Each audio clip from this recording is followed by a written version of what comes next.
editor suggest show icons. So this is very straightforward. The setting controls whether to show or hide icons and suggestions. So by default this is set to true, meaning you will have these icons right here.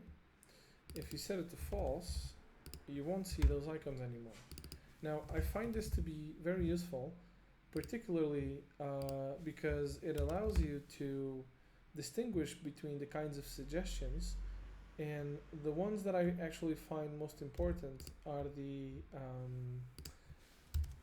snippets of code. So if you write something like that,